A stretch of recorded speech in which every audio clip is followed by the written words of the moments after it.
ඔයාලට කොහොමද? හැමෝම හොඳින් ඉන්නව නේද? අදත් මම ලස්සන වීඩියෝ එකක් අරගෙන ආවා.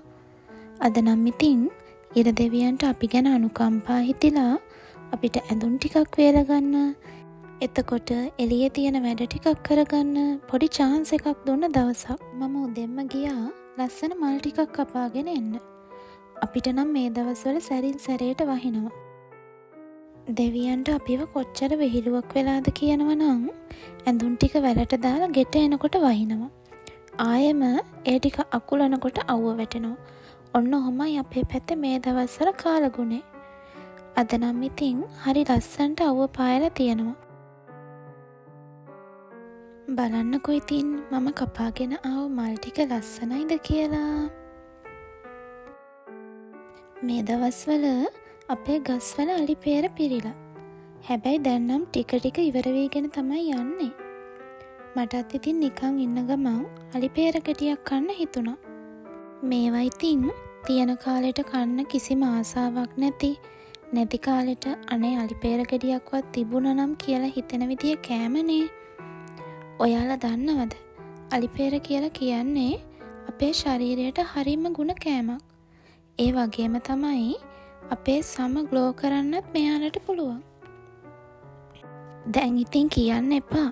එහෙනම් ලේනුන්ට එහෙම කොච්චර ග්ලෝ ස්කින් එකක් තියෙන්න ඕනද කියලා හොඳේ. ඔන්න ඉතින් මම අලි පෙර ගෙඩියත් හදාගෙන මගේ සුපුරුදු ස්පොට් එකට ආවා. ඒක හෙමින් රස බලන්න. දැන් අම්මයි මමයි මේ හදන්නේ චුට්ටක් පායලා තියෙන වෙලාවේ මිදුල චුට්ටක් වෙනස් කරන්න. හැබැයි මේ අවුව කොච්චර වෙලා තියෙද කියලා නම් ෂුවර් නෑ. අපේ මේ ඇන්තූරියම් ගස් ටික දැන් ගොඩක් ලොකු වෙලා නිසා ඒවත් ටිකක් කපලා එයාලව පොඩ්ඩක් වෙන තැනකට ට්‍රාන්ස්ෆර් කරන්න හිතුණා. මොකෝ ඉතින් දැන් මෙයාලටත් මෙතනම ඉඳලා එපා වෙලා ඇතිනේ. ඔන්න ඉතින් දැන් පොඩි ස්ථාන මාරුවක් දෙන්නයි යන්නේ. අර කාලෙන් කාලෙට අපිට එක විදිය පිස්සු හැදෙනවනේ. අන්න ඒ වගේ දැන් ටික කාලෙකට කලින් අපිටත් ඇන්තූරියම් හිටවන පිස්සුවක් හැදුණා. එතකොට ඉතින් අනිත් මල් වර්ග ඔක්කොම අයින් කරලා ඒවා හිටෙව්වා. දැන් ආයෙම ඇන්තූරියම් වලට අඩු සැලකිලි. මොකෝ ඉතින් ටිකක් කල් යද්දී එපා වෙනවනේ. දැන් අපි ආයෙම ටික එළවලු හිටවන්න පටන් අරගෙන තමයි තියෙන්නේ. දවල් වෙලා මට පොඩි රවුමක් දාන්න හිතුණා. බලන්නකෝ ඉතින් මම මේ කොහෙද යන්නේ කියලා.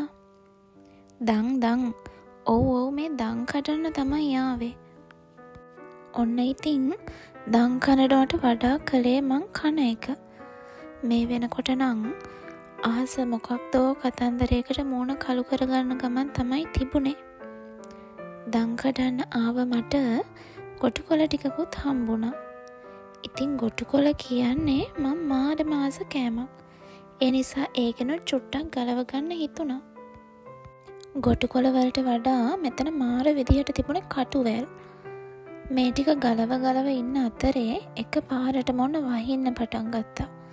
පේනවනේ ඉතින් වැස්සට අපිව පොඩ්ඩක්වත් තනි කරන්න හිතෙන්නෙම නැද්ද කොහෙද? අන්තිමට ඉතින් තෙමී ගැනම තමයි මම පල්ලෙහාට ආවේ. ඔයාලටත් මේ දවස්වල අපිට වගේම වහිනවද?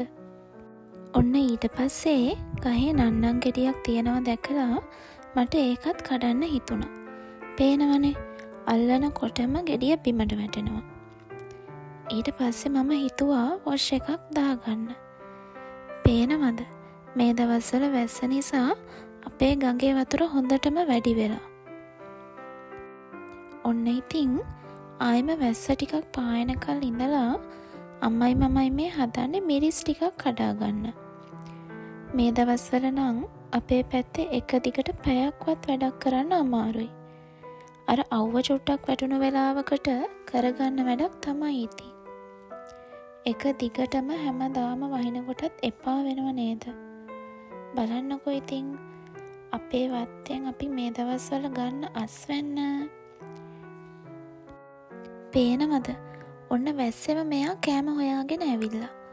එයාට හිතෙන්නේ නැති ආයෙම වැස්ස පායන එකක් නම් නෑ කියලා. ඒක නිසා වැස්සෙම කෑම ටිකක් එකතු කරගෙන යන්න ඕනි කියලා හිතන්නේ නැති. දැන් මෙයාලා හාල් කන්න අපේ ගෙදරට එන පුරුදු වෙලා. එයාට වගේම ඔන්න මටත් හිතුණ වැස්සෙම මල් ටිකක් හදාගන්න ඕනි කියලා. මොකෝ ඉතින් පායන එක ෂුවර් නෑනේ. මේ වෙද්දි හවස 5ට විතර ඇති. පේනවද ඉතින් වැස්ස දවස්වල එළියට බැස්සම මෙයාලගෙන් නම් කිසිම අඩුවක් නෑ. එල්ලෙන්නමයි බලාගෙන ඉන්නේ. ඔන්න ඉතින් මම ලස්සන මල් වට්ටියකුත් කඩාගෙන ඇවිත් බුදුන් වැන්දා. හවස් වෙලා අපිට කලාතුරකින් හම්බෙන රසම රස කෑමක් හම්බුණා. දන්න අය කමෙන්ට් එකක් දාගෙන යන්නකෝ මේ මොනාද කියලා. දැන් ඉතින් රැට අපේ නංගිගේ රස කෑමක් රස බලන ගමන්ම අදට මම යන්නයි හදන්නේ. තවත් ලස්සන දවසක ලස්සන වීඩියෝ එකකින් හම්බ වෙනකල් හැමෝම පරිස්සමෙන් සතුටින් ඉන්න. මම චතු.